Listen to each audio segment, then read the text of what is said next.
Bismillahirrahmanirrahim.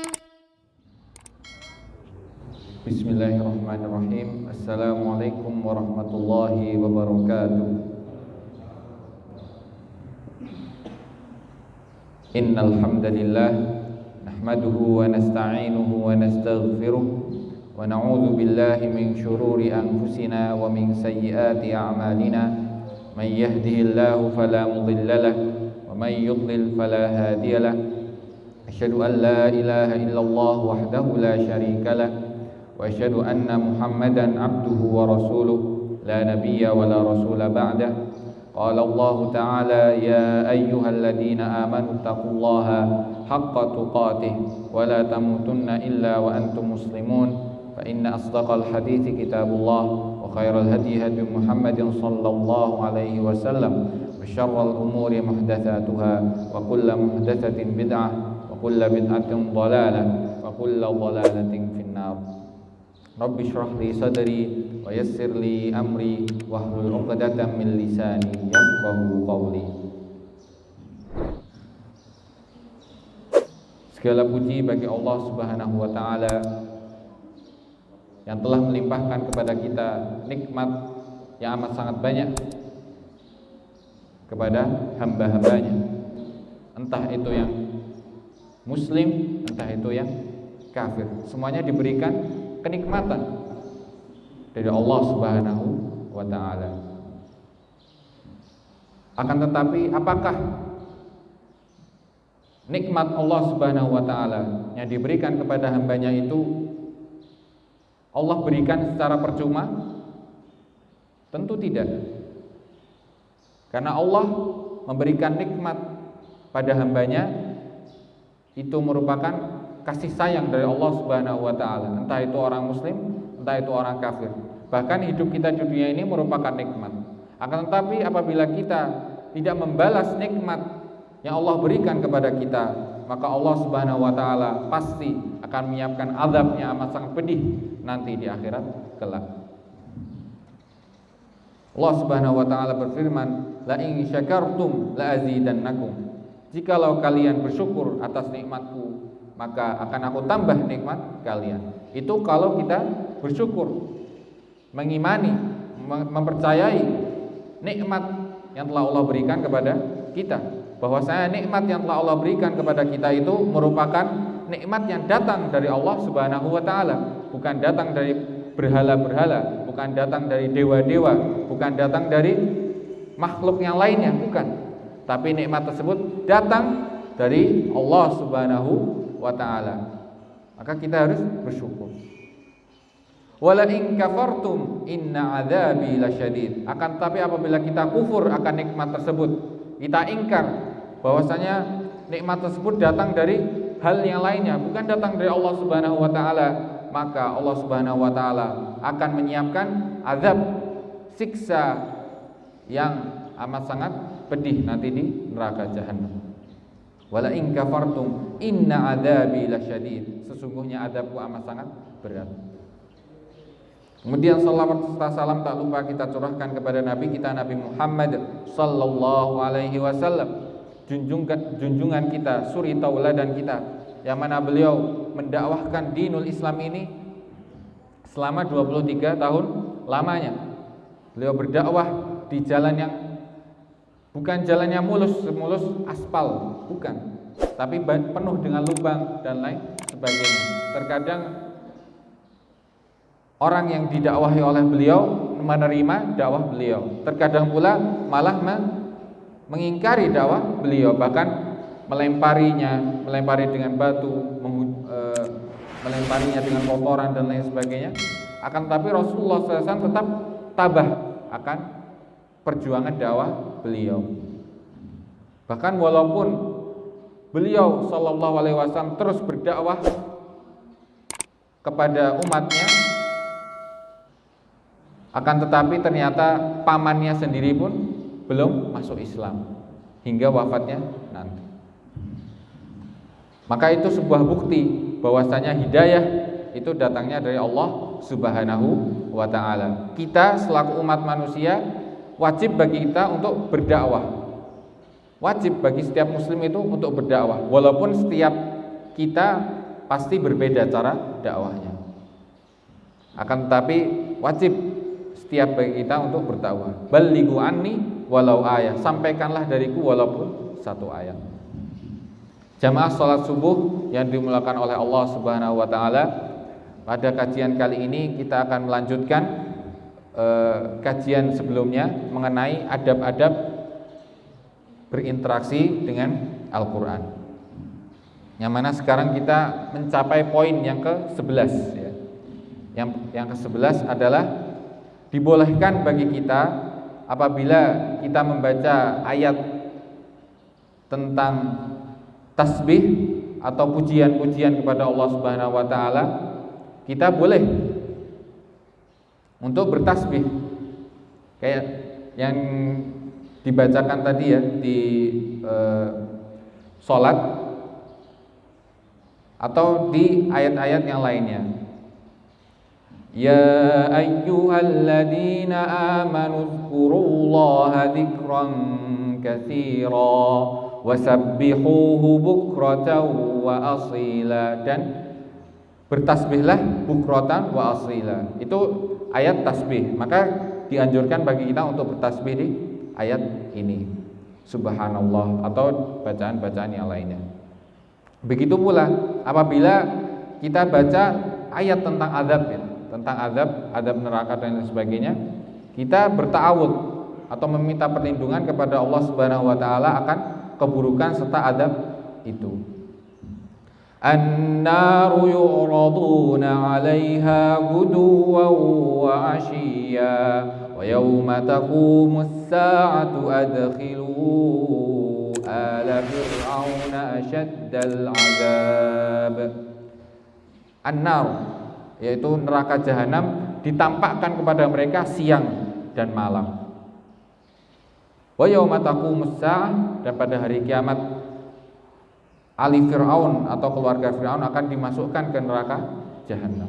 Nah, itu ketika melewati ayat-ayat semisal itu, ayat-ayat tentang siksa neraka dan lain sebagainya, kita dianjurkan pula untuk berta'awud, meminta perlindungan kepada Allah Subhanahu wa taala. Kemudian apabila kita melewati ayat-ayat tentang misalkan doa atau memohon sesuatu kepada Allah Subhanahu wa taala, maka boleh juga dianjurkan bagi kita untuk meminta atau berdoa kepada Allah akan hal itu. Wa idza sa'alaka 'ibadi 'anni fa inni qarib ujibu da'watad da'i idza da'an falyastajibu li wal yu'minu bi la'allahum yarshudun. Dan apabila hambaku bertanya kepadamu wahai Muhammad tentangku, yaitu tentang Allah Subhanahu wa taala, maka sesungguhnya aku itu amat sangat dekat, yaitu Allah Subhanahu wa taala amat sangat dekat di hati hambanya. Ujibu da'watad da'i idza da'an, aku akan menjawab doanya orang-orang yang berdoa apabila mereka mau berdoa. Falyastajibu li wal yu'minu bi la'allahum yarshudun, maka jawablah perintahku dan berimanlah kepadaku agar kalian mendapatkan petunjuk. Nah, ketika kita melewati ayat semisal ini, ayat tentang doa, keutamaan ya, fadilah dan lain sebagainya, kita berdoa kepada Allah Subhanahu wa taala semoga kita dimasukkan ke golongan itu pula. Seperti misal qad aflahal mu'minun alladzina hum fi salatihim khashi'un. Sungguh beruntunglah orang-orang yang beriman yang mana mereka salat dalam keadaan khusyuk. Nah, ketika disebutkan orang-orang beriman, orang-orang bertakwa, orang-orang muhsinin dan lain sebagainya, itu juga kita dianjurkan untuk berdoa kepada Allah Subhanahu wa taala akan dimasukkan ke dalam golongan tersebut. Begitu pula ketika disebutkan orang-orang kafir ya, orang-orang kafir dan lain sebagainya, kita pula dianjurkan untuk berdoa agar dijauhkan dari golongan-golongan semisal itu. Sebagaimana hadis yang diriwayatkan oleh Hudzaifah Ibnul Yaman, bahwasanya beliau pernah suatu ketika sholat malam bersama Rasulullah SAW, yang mana pada sholat malam tersebut Rasulullah membaca surat Al-Baqarah. Surat Al-Baqarah ya. Al-Baqarah sampai selesai, lanjut surat Ali Imran, sampai selesai lagi surat An-Nisa. Jadi 3 surat berturut-turut dibaca oleh Rasulullah SAW tatkala sholat malamnya. Nah, kemudian beliau melanjutkan, wa idza marra bi ayatit tasbih sabbaha. Apabila Rasulullah SAW melewati atau membaca ayat tentang tasbih, beliau bertasbih. Ini dalam sholat. Jadi bertasbihnya kita itu boleh dalam sholat, boleh di luar sholat. Wa idza marra bi ayati su'al sa'al. Apabila melewati ayat tentang soal atau tentang berdoa, maka beliau meminta kepada Allah Subhanahu wa taala, berdoa. Wa idza marra bi ayati ta'awud ta'awwadha. Dan apabila beliau melewati ayat tentang ta'awud, tentang meminta perlindungan, maka Rasulullah SAW pun juga berta'awud. Itu ya yang pertama. Jadi ketika kita melewati ayat-ayat tentang sesuatu, maka boleh bagi kita untuk meminta sesuatu tersebut. Kemudian adab yang selanjutnya, yang ke-12 adalah mengeraskan suara bacaan Quran kita. Walaupun pada dasarnya ya, ketika kita membaca Al-Quran itu boleh tidak harus keras, boleh dengan pelan. Jadi enggak sampai diperdengarkan ke orang lain pun juga tidak apa-apa. Akan tetapi di setiap dua-duanya itu memiliki fadilah atau keutamaan. Kalau misalkan di bacaan pelan ya, di bacaan pelan itu sebagaimana dikatakan oleh para ulama, bacaan yang pelan itu terjauhi dari sifat riya. Sifat riya. Karena misal kita memiliki suara yang indah, itu bisa jadi berdampak pada amalan perbuatan kita, karena bisa jadi niatan kita tuh untuk riya, untuk menyombongkan diri dan lain sebagainya. Akan tetapi apabila kita tidak takut bahwasanya diri kita itu akan jatuh kepada riya, boleh, bahkan lebih baik untuk jahar atau mengeraskan suara kita. Kenapa? Karena ketika kita mengeraskan suara kita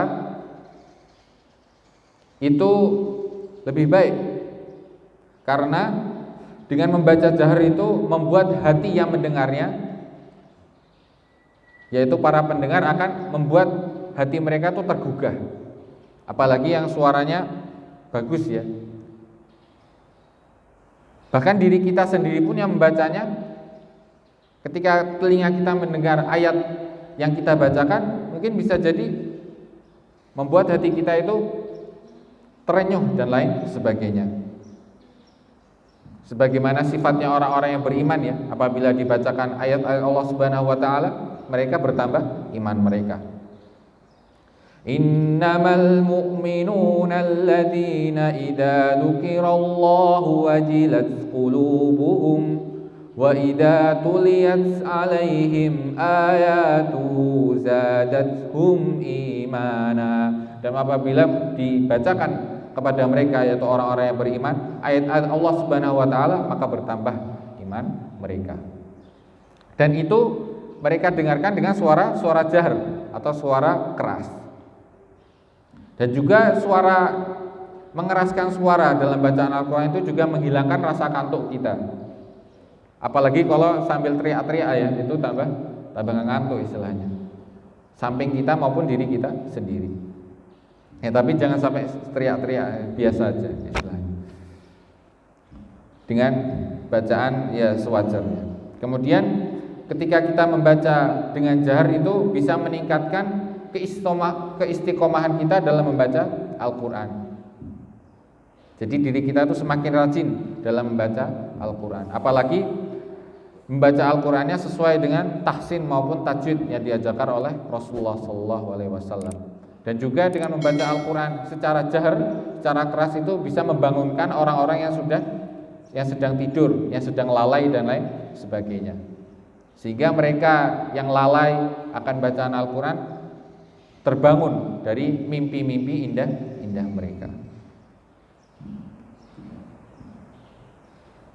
Maka tatkala kita membaca jahar, membaca dengan keras Al-Quran ya, dengan niatan-niatan tersebut, insya Allah Allah Subhanahu wa Ta'ala akan memberikan kepada kita pahala yang berlipat-lipat. Dan Allah Subhanahu wa Ta'ala amat sangat suka apabila hambanya itu mengeraskan suara bacaan Al-Quran mereka. An Abi Hurairah radhiyallahu anhu qala Rasulullah sallallahu alaihi wasallam, dari Abi Hurairah radhiyallahu anhu ia berkata, Rasulullah sallallahu alaihi wasallam bersabda, ma adina Allahu li syai'in ma adina lin nabi sallallahu alaihi wasallam hasana sawt yataghanna bil Qur'an yajharu bihi. Allah Subhanahu wa taala tidaklah menaruh perhatian kepada sesuatu seperti perhatiannya Allah Subhanahu wa taala kepada nabinya tatkala beliau membaca Al-Qur'an dengan hasanus sawt, dengan suara yang indah, yataghanna bil Qur'an. Beliau melakukan bacaan Qur'annya yajharu bihi, dan Rasulullah itu mengeraskan suara bacaannya. Jadi Rasulullah itu lebih sering mengeraskan bacaan suara beliau, bacaan Al-Quran beliau. Begitu pula dengan para sahabat, para salafus saleh, sebagaimana hadis yang diriwayatkan oleh Imam Bukhari, ya Aba Musa, Rasulullah SAW bersabda, wahai Abu Musa al-Ash'ari, seorang sahabat, laqad utita mizmaran min mazamir ali Daud. Sesungguhnya kamu itu sudah diberikan mizmar. Apa itu mizmar? Seperti alat musik ya, seruling lah istilahnya. Min mazamir ali Daud. Dari seruling-serulingnya Ali Daud atau keluarganya Daud. Karena Nabi Daud itu terkenalnya dengan apa? Dengan suaranya yang amat sangat indah. Sampai-sampai karena saking indahnya itu bisa melunakkan gunung-gunung maupun burung-burung, sehingga mereka bertasbih kepada Allah Subhanahu wa taala. Sebagaimana firman Allah Subhanahu wa taala di surat Al-Anbiya ayat 79, wasakharna ma'a Dawud al-jibala yusabbihna wat-tayr wa kunna fa'ilin. Dan sungguh telah kami tundukkan jibal-jibal atau istilahnya gunung-gunung serta tayr, burung-burung bertasbih bersama Dawud alaihi salam. Kemudian di hadis yang lain, an Bara bin Azib qala Rasulullah sallallahu alaihi wasallam, zayyinul Qur'an bi aswatikum. Dari Bara bin Azib, beliau berkata, Rasulullah sallallahu alaihi wasallam bersabda, perindahlah bacaan Al-Qur'an kalian dengan suara-suara kalian. Maka melakukan atau memperbagus suara bacaan Al-Qur'an itu amat sangat dianjurkan. Itu beberapa hadis-hadis yang menunjukkan bahwasanya boleh atau bahkan disunahkan bagi kita untuk menjaharkan atau mengeraskan bacaan Quran kita. Di hadis yang lain, Rasulullah SAW bersabda, an Uqbah bin Amir radhiyallahu anhu qala Rasulullah sallallahu alaihi wasallam, dari sahabat Uqbah bin Amir bahwasanya ia berkata, Rasulullah SAW bersabda, al-jahiru bil Qur'an kal jahiri bis sadaqah wal musirru bil Qur'an kal musirru bis sadaqah. Orang yang membaca Al-Qur'an secara keras ya, mengeraskan bacaan Al-Qur'an itu seperti orang yang bersedekah secara terang-terangan. Wal musirru bil Qur'an kal musirru bis sadaqah. Dan orang yang menyembunyikan atau memelankan suara bacaan Al-Qur'annya itu seperti orang yang bersedekah secara sembunyi-sembunyi. Yang mana makna hadis di atas sebagaimana yang dikatakan oleh Imam Tirmidzi, bahwa orang yang membaca Al-Qur'an secara secara pelan itu lebih baik daripada orang yang membacanya secara jahar, secara keras. Kenapa demikian? Karena beberapa sebab yang disebutkan oleh para ulama adalah karena membaca dengan sir itu jauh dari rasa ujub, dari rasa tinggi hati dan lain sebagainya. Sehingga orang-orang yang membaca Al-Quran secara sir, secara pelan itu pastinya akan terhindar dari rasa ujub tersebut.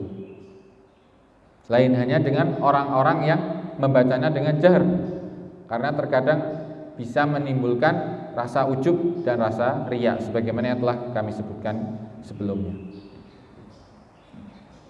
Sebagai khulasah ya, sebagai kesimpulan dari dua cara, yang pertama dengan jahar, yang pertama dengan sir, mana yang lebih utama?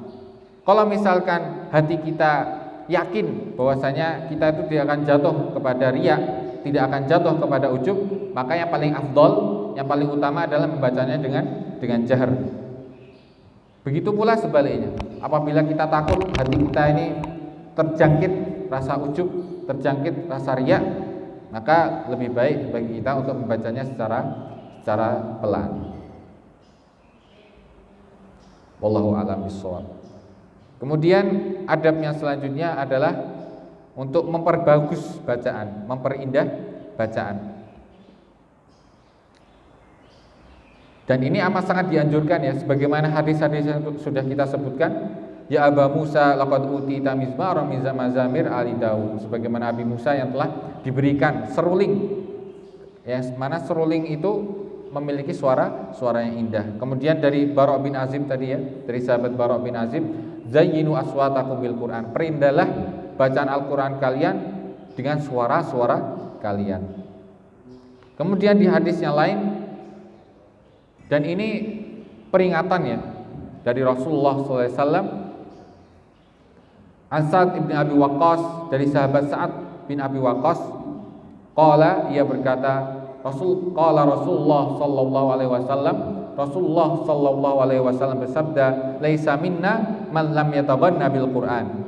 Bukanlah golongan kami orang-orang yang tidak memperindah, tidak memperbagus bacaan Al-Qur'an mereka.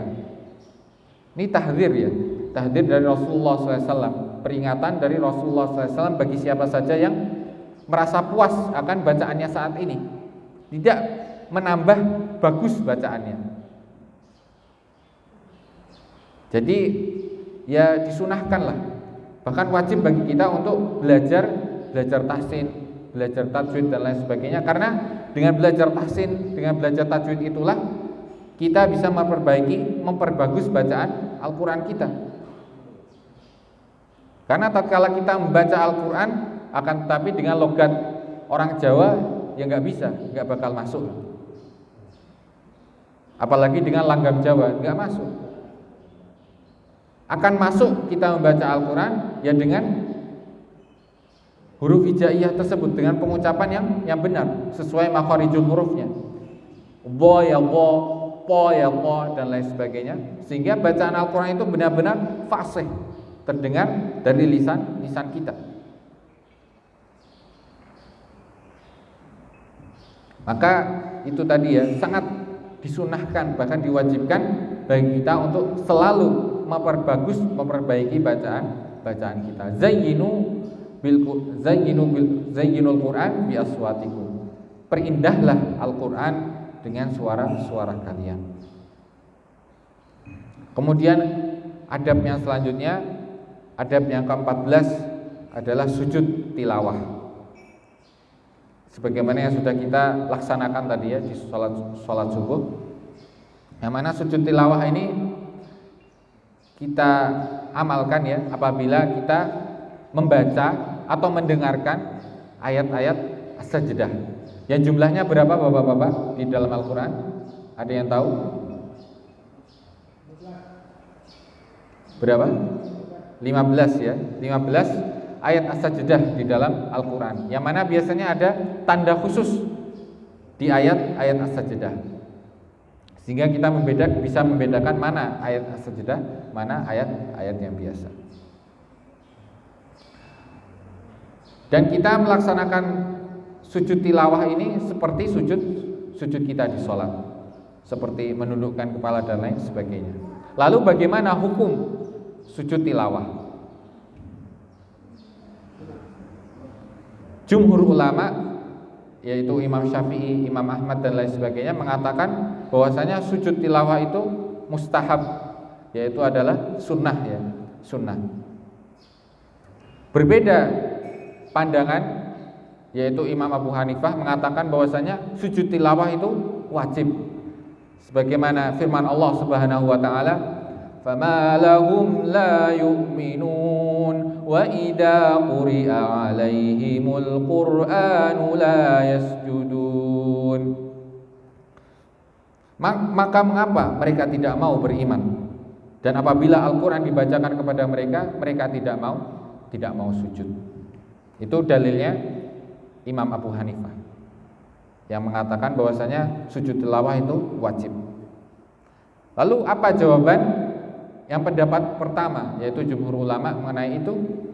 Mereka berdalil dengan hadis Umar bin Khattab radhiyallahu anhu yang diriwayatkan oleh Imam Bukhari, bahwasanya di suatu hari, yaitu hari Jumat, Umar berkhutbah di atas mimbar seraya membaca surat An-Nahl. Baca ayat demi ayat sampai ayat As-Sajdah ya, sampai ayat yang mensunahkan kita untuk sujud tilawah. Maka beliau pun sujud, turun dari mimbarnya kemudian sujud tilawah. Lah orang-orang jamaah pada saat itu pun para sahabat juga sujud tilawah mengikuti Umar bin Khattab radhiyallahu anhu. Kemudian di pekan selanjutnya atau di hari Jumat selanjutnya, Umar khutbah lagi di hari Jumat dan beliau juga membaca surat An-Nahl. Baca satu ayat demi satu ayat sampai di ayat As-Sajdah. Kemudian Umar berkata, "Wahai manusia, apabila kita sudah melewati ayat As-Sajdah. Nah, barang siapa yang ingin bersujud, maka itu suatu hal yang benar. Dan apabila kalian tidak bersujud, maka tidak ada dosa baginya." Jadi bisa kita katakan bahwasanya sujud tilawah itu sunnah ya, karena sunnah pada dasarnya adalah tolabun ghairu jazim, perintah dari Allah Subhanahu wa taala, akan tetapi ghairu jazim, tidak mengharuskan dengan sangatnya. Jadi apabila kita meninggalkan suatu hal yang sunnah, maka tidak ada dosa bagi kita, seperti sholat rawatib dan lain sebagainya.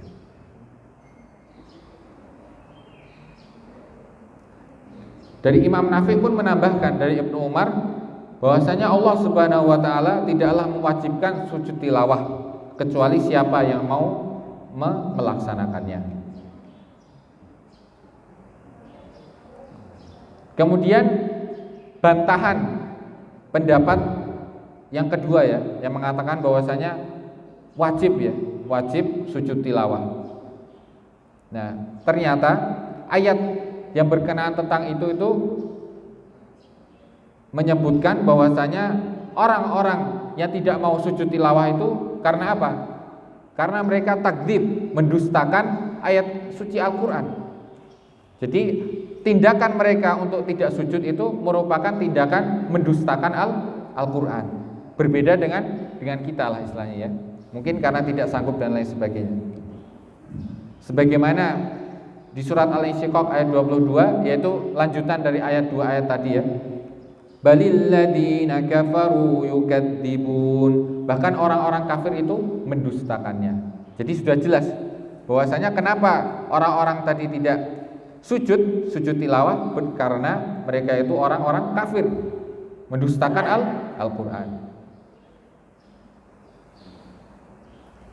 Dan diperkuat lagi dengan hadis yang lainnya yang diriwayatkan oleh Zaid bin Thabit annahu qara'a 'ala Nabi sallallahu alaihi wasallam wan najm falam yasjud fiha. Bahwasanya Zaid bin Thabit membacakan surat An-Najm kepada Nabi Muhammad sallallahu alaihi wasallam. Yang mana di surat An-Najm ini di akhir surat ya, itu terdapat ayat As-Sajdah. Akan tapi Nabi sallallahu alaihi wasallam tidak sujud. Tidak sujud tilawah. Yang mana tindakan beliau ini, amalan beliau ini menunjukkan bahwasanya sujud tilawah itu bukanlah suatu hal yang wajib, melainkan sunnah. Kemudian sunnah-sunnah ya yang sangat dianjurkan ketika kita melaksanakan sujud tilawah itu harus dalam keadaan thaharah, suci. Ya, suci dari hadas. Jadi kita tidak bisa melaksanakan sujud tilawah melainkan dalam keadaan thaharah atau suci. Walaupun sebagian ulama seperti Imam Ibnu Taimiyah mengatakan bahwasanya boleh bagi kita untuk melakukan sujud tilawah walaupun dalam keadaan tidak suci. Akan tapi untuk menjaga diri kita dari hal-hal tersebut, maka lebih baik kita menjaga kesucian kita tatkala kita melaksanakan sujud tilawah. Kemudian tatkala kita sujud tilawah pun juga harus menghadap kiblat. Menghadap kiblat ya. Dimanapun kita berada kecuali dalam keadaan safar, misal di mobil dan lain sebagainya, itu tidak wajib. Berbeda ketika kita di dalam masjid misal, ya wajib ya bagi kita untuk menghadap kiblat. Sebagaimana kita sholat wajib untuk menghadap kiblat, kecuali kita tidak tahu arah kiblat di mana, seperti ketika kita di hutan atau dan lain sebagainya. Kemudian juga wajib bagi kita untuk menutup aurat ya, nggak boleh pakai kaos oblong kok sujud tilawah, ya nggak boleh. Jadi harus pakai pakaian yang bagus.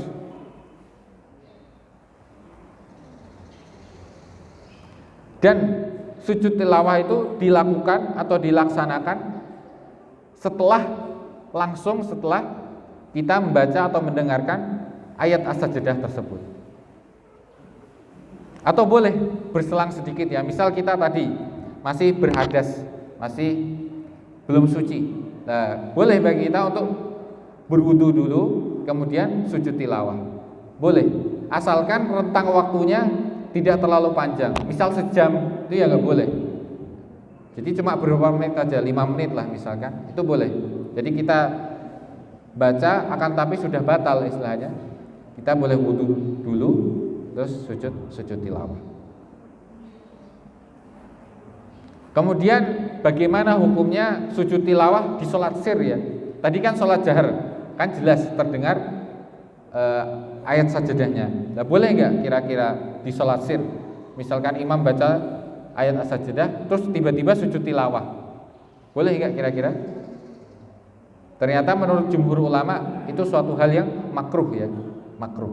Karena bisa membuat ikhtilat atau pertentangan di antara para makmum, ada yang ruku, ada yang sujud lah istilahnya.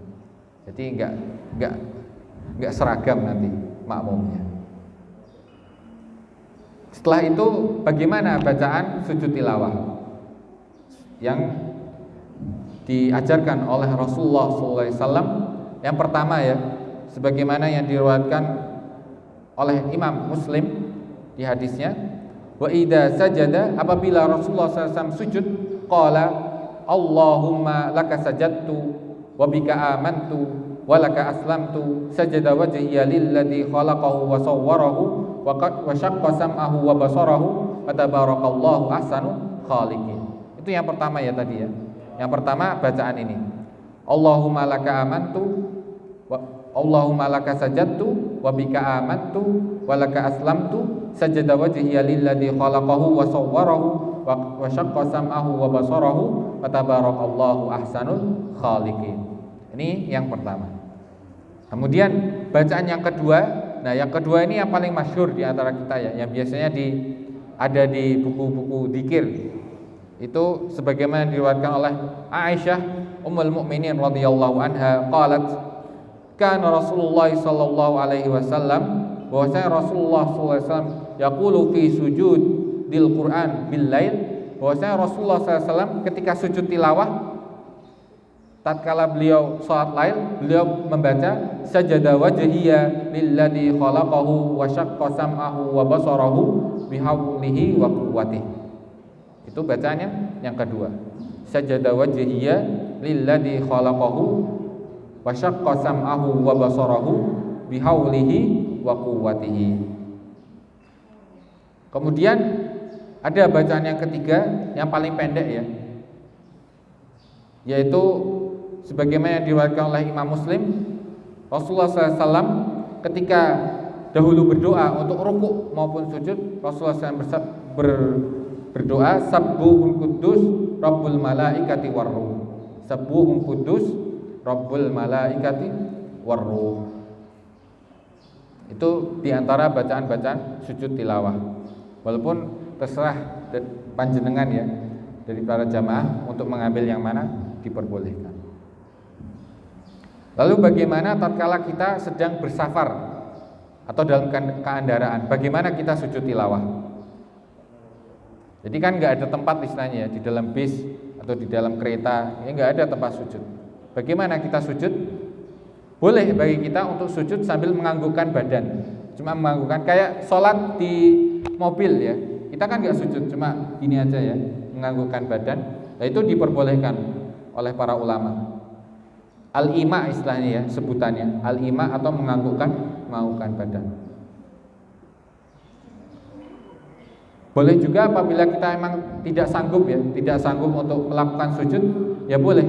Ketika sakit, misal kakinya sakit atau lain sebagainya, itu boleh juga kita untuk al-ima tadi ya, menganggukkan badan, untuk menunjukkan, mengisyaratkan bahwasanya kita itu sujud tilawah.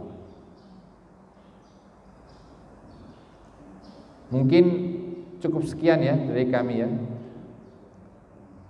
Dan insya Allah kita lanjutkan adab-adab selanjutnya yang berkenaan tentang interaksi dengan Al-Quran, karena masih panjang pembahasan kita mengenai adab-adab tersebut. Kurang lebihnya kami mohon maaf apabila ada kebenaran itu datangnya dari Allah Subhanahu wa taala, dan apabila ada kesalahan itu datangnya dari kami sendiri. Subhanakallahumma wa bihamdika asyhadu an la ilaha illa anta astaghfiruka wa atubu ilaik. Assalamualaikum warahmatullahi wabarakatuh.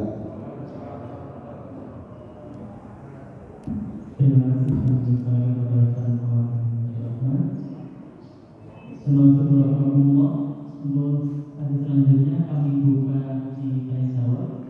Barangkali dari jemaah ada yang ingin disampaikan, kami persilakan.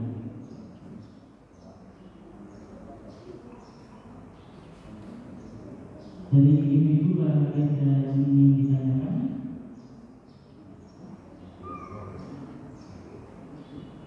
Jika tidak ada, kita akhiri pertemuan kita. Langsung bertanya, kalau kita bertemu bulan Ramadan, biasanya di bulan Ramadan ada tadarus Al-Quran. Nah, biasanya masjid di sini mengadakan tadarus terkait dengan bacaan sir atau zat. Masing-masing ada faktor-faktor tadi yang telah disebutkan. Bagaimana kalau tadarusan itu menggunakan pengeras suara ruang? Kalau di sekitar kita banyak masjid, kalau masing-masing masjid bertadarusan itu akan perang tadarusan. Kemudian berkaitan dengan sujud sapi, apa ada pengganti atau suatu bacaan yang digunakan untuk pengganti sujud sapi? Terima kasih. Assalamualaikum warahmatullahi wabarakatuh.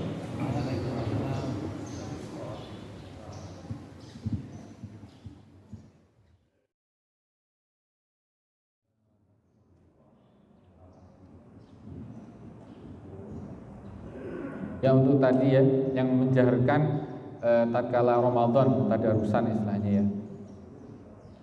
Ya kita lihat dengan kondisinya, ahwal dari keadaan kita.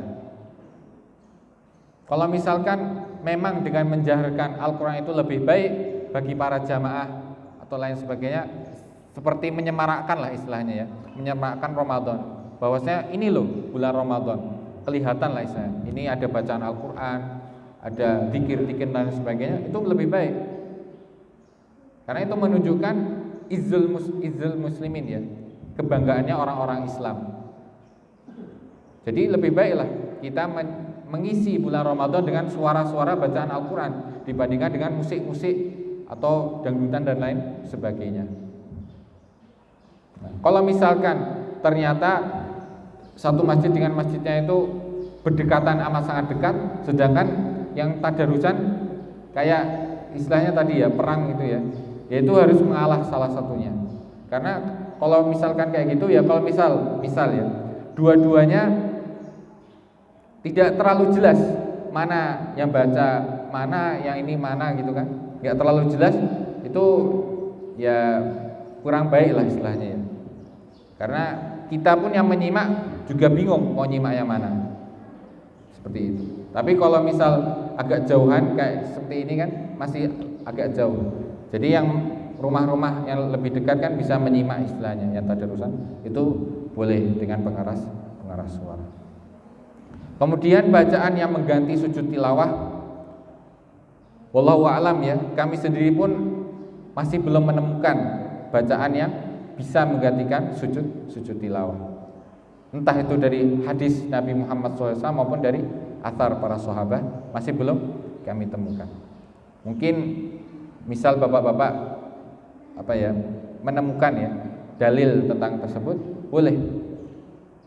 Apalagi kalau dalilnya sahih ya, itu bisa dijadikan landasan. Walaupun pada saat ini kami sendiri pun masih belum menemukan apakah ada bacaan yang bisa menggantikan sujud tilawah tersebut. Akan tapi lebih baiknya kita sujud tilawah ya, tetap afdolnya sujud tilawah. Kurang lebihnya seperti itu. Wallahu a'lam bishawab. Terima kasih atas jawabannya. Ada teman lain? Barangkali ada yang ingin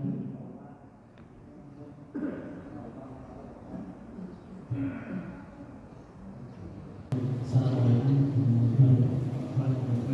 Tadi dalam acara yang disebutkan kalau sudah membaca yang sebelum ayat yang juga kita harus adapkan atau teknisnya bagaimana? Misalnya teknisnya bagaimana? Ada apa kita caranya sujud? Bagaimana kita sedang berjalan? Bagaimana kita laksanakan? Akan yang sudah itu dari saya. Yang kedua, itu sudah laksanakan sujud dengan membaca Al-Quran. Tidak sekali kita punya waktu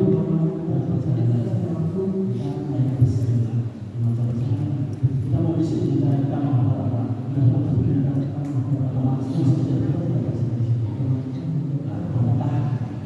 hukumnya bagaimana? Padahal itu momen yang cerita, bukan momen menghafal bahasa yang apabila kita baca bahasa itu di sini berposisi